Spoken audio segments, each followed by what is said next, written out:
Hey guys, it's Mike, Narxoleptic Customs. Here's a quick clip of the Blayne and Tom Stark podcast, live feed, whatever you want to call it. Hope you guys enjoy it. Let's talk drag and drive. So the comment I have here literally typed out is drag and drive hot rodders have traveled all over the country to race and drive an awesome stick shift wagon as a family. I think that's probably the coolest part, and definitely, gains you guys some notoriety for sure on that side, is because of the family aspect you guys bring to it. Tell us a little bit, how long has Blayne been into this stuff? How long have you been dragging him to things? Well, my mom, when I was in my mom's stomach, she was, as she walks in she was at the Top Fuel NHRA event, and she's standing on the starting line because my grandfather from Kansas, he used to be a safety safari crew member. Mm-hmm. I don't know how long he was, but a long time. 10 plus years, I think. Yeah. Oh, that's cool. 10 years or so. Yeah. And so my mom was, she got to help out with NHRA and stuff, and so she ran the staging lanes. Oh. But she was on the starting line when Top Fuel cars launched, and that's where it started. So that's where it started. This, I got to show this because she sent this to me earlier. Tell us about this picture right here. What do you want to know? That's two kids in love right there. I was going to say, that's what that looks like. It's two kids in love. Yeah. That is too cool. Yeah, that was fun. That's her dad's football jersey that she has on. Oh, that's neat. Yeah, it's pretty fun. So you guys have been race car folks forever. So my wife and I, Alita, and I met at the racetrack at Heartland Park, Topeka, at a Mopar event with one of my buddies. And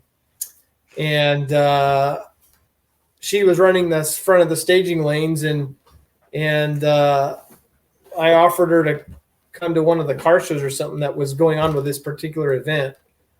And she actually showed up. And I guess the rest is history. Yeah. So there we are. I bought her a wagon and built it for her to haul kids around in, and then she never drove it. And so here it is. We took it back, I guess. She thinks we stole it back. That's awesome. Aaron Roberts says shaken future racer syndrome. Yeah, for sure. Talking about the starting line stuff. That's awesome. Daniel Green did ask what has been done to the car since 2.0. We will go over a little bit of that. It's good stuff. I'll tell you. Blayne was telling me about it before we got started. It's good stuff. I promise. All right. So that kind of gives us a little bit of that background. Hang on.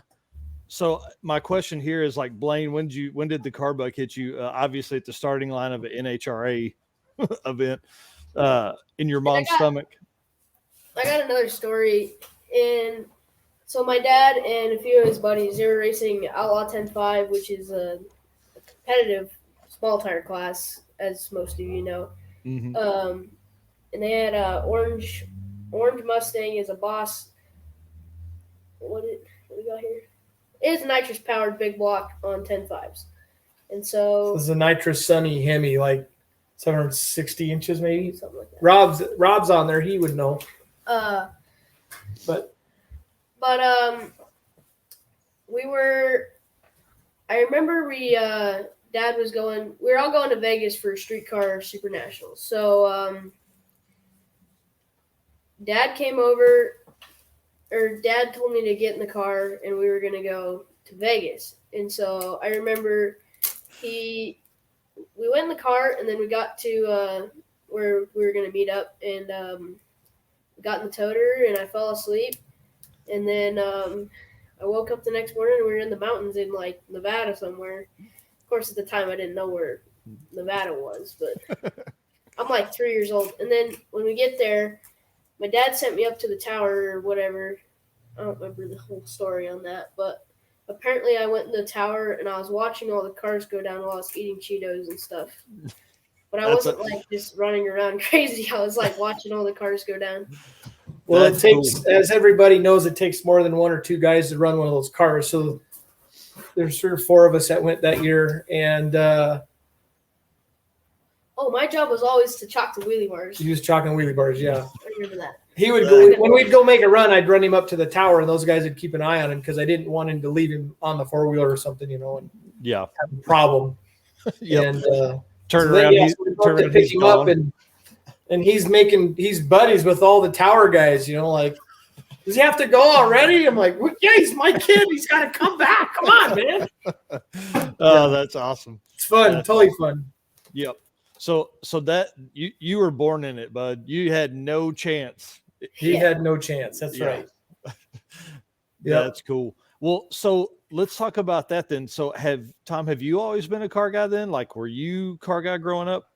I was. So I grew up much the similar way. Just my dad was a gas racer and a super stock fan, and they raced a little bit of. I mean, him and a couple partners had a fuel car for, I don't know, maybe 4 or 5 weeks is all, but so he's been around that his whole life.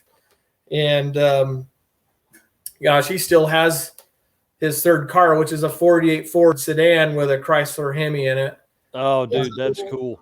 So, and then he bought a 64 Dodge in 1965 when he came back from the military, and he still has that car as well. So awesome. I've really never had a chance either. So who's this? Who's this right here?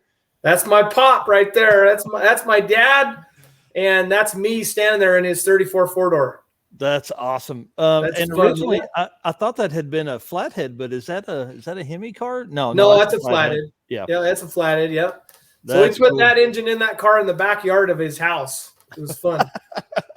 Yep. Man, the crazy time. So I hope that, like, growing up, I didn't. So we had boats, or my dad would always have something kind of neat, but it was always his daily. We never tore into anything or really had many project cars, but he always had some kind of, I don't know, boat he was painting or something that we'd mess with for a summer and then he'd sell and all that kind of stuff. So I'm hoping that my kids, with me having the old truck and the cart growing up, they'll be like, okay, we always need something cool hanging around. Yep.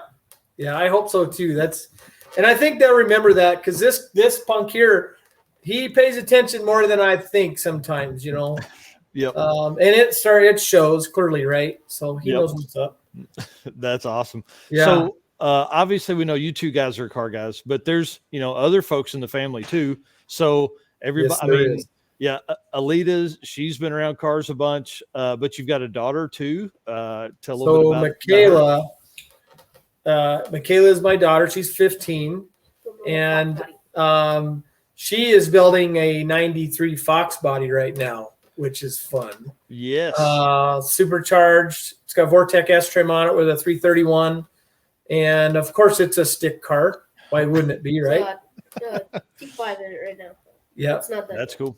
Yep. So she's working on that. Both these guys have junior dragsters, of course. That was just kind of easy for us to do that. Because that's what I do, right? I know how to do that stuff. But so they have juniors in it, and out of both of them, would you agree Mac's a better driver?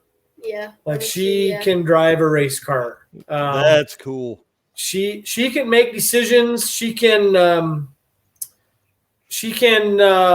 you what the car's doing, and it's so much fun. Junior racing is the best thing we've ever done. That's cool.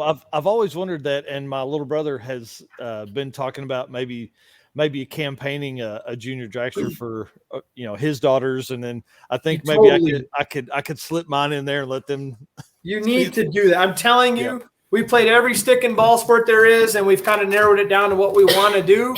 And junior racing has been the most fun we've ever had as a team. But I'll tell you, there's so much more lesson in learning lessons in racing like that, because you don't just drive the car. Like, I make these guys load the car, unload the car, change oil and prep tires. And I mean, everything about it. Like, if you want to race this thing, you got to do the work. Yeah. So there's a lot of people out there that, I mean, you'll see them kick back, and then the kids just go off and run around and do their thing. And then the guys are putting fuel in it, dumping the catch can. And it's like, I mean, you putting your kid in the car, but they don't even understand like what's happening. Yeah. I mean, like, here's the deal. Kids aren't hired drivers. Now, Tom, I'd hire him to drive a stick car if I had one, if I wanted to make a pass. I don't know about like he can break stuff fast. Yes, hey, that's Richard Guido. He's the guy you need to hire. Those guys are men out there shifting them cars, man. Yeah, I'm still on training wheels here. Oh, that's funny. He said a while ago he was making some comments. Can't wait to bang gears with you dudes in Florida. We're gonna have a ton of fun for Sick Week. We're gonna talk about that too because I'm excited. And then obviously stick cars for the win. He's been posting that he's hoping the snow isn't too bad in Canada. And I wonder what that dude's gonna be in tank tops if it's 50 degrees outside. Stick cars for the win. Richard Guido. Rich is the man, dude. Yep. To drive that car from Canada and then go beat on it and go bottom nines, high eights in the thing and drive the thing home is like that is amazing. You guys kick ass. Him and Bill both. Those guys are both badass dudes, to race in the same class as them is awesome. So I got my mud flaps yesterday. I'm so excited to do that. Like racing in February is a new thing to us. We don't usually we're like in teardown mode right now and getting a game plan for next season, but I'm finding myself kind of in hustle mode right now. So it hadn't stopped. I mean, like you think like you've got 1.0 and then you've got 2 or 3 months later you got 2.0 and now 4 months later we're going to have Sick Week, and then like it's just a cycle. Like everybody's just going to keep having their cars ready.